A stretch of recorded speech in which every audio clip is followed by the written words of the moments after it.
Hello guys, my name is Vinay Rajwar and today I'm here to discuss about the control statement which are used in our Java.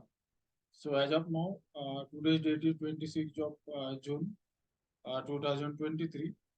So basically, the control statement which are used in our Java. So in the base that I would like to talk about Java compiler executes the code which are from the top to bottom. The statement in the code are executes according to their order, which they are likely appeared.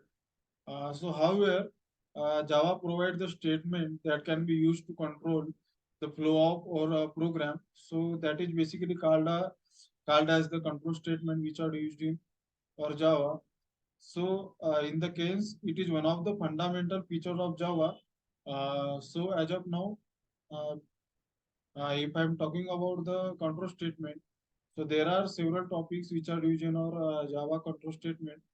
The first one is if else statement that is likely called as the decision making statement. Second one is loop statement, and third one is likely branching statement.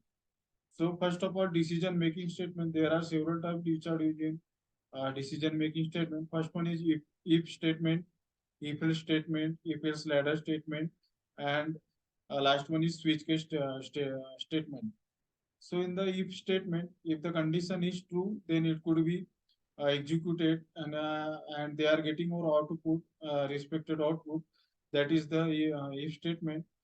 And second one is if else statement. If one condition is true, then it could be executed or respective output. And after that, if condition is false, then else statement will executed.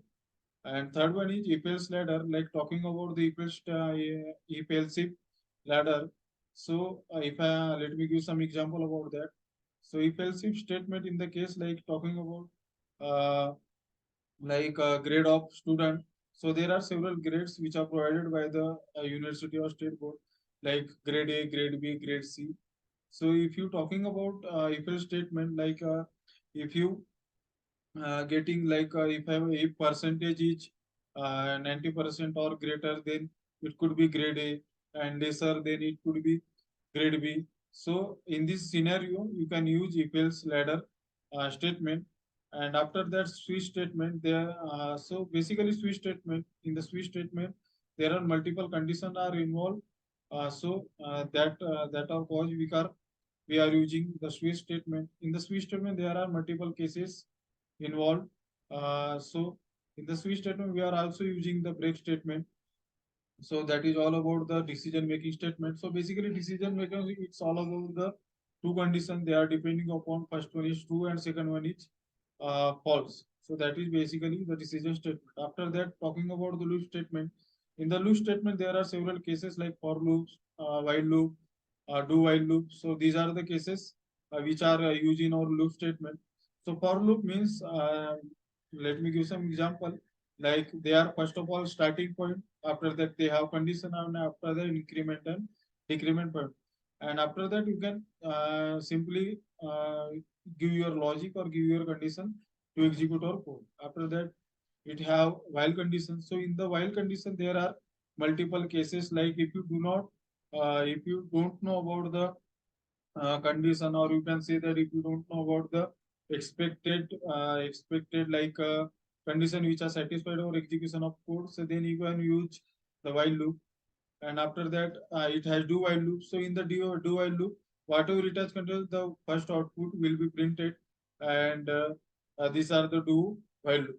So talking about last statement, which are branching statement. In the branching statement, there are several cases are involved, like continue, break statement. So in the break statement, while using of the break statement, it could be like break all the cases and stop the execution of the program. Talking about the continue. So in the continue program, it could be the possible way, if I use the continue, then it could be jumping from the one statement to another statement. Uh, if I take some, if I talking about like I is equal to 5, then it could not printed the 5, and after that 5 another element are will be there, then it could be printed those are elements. So that is all about the continuous statement. So basically all of the these are the control statement which are used to control or flow of execution of code. And after that talking about the for loop. So basically for loop it is used to execute like if you use to multiple store the data. So after that you can simply execute from ranges from top to bottom, and it could be following the execution of the state, and you can easily changes by the use of your required output.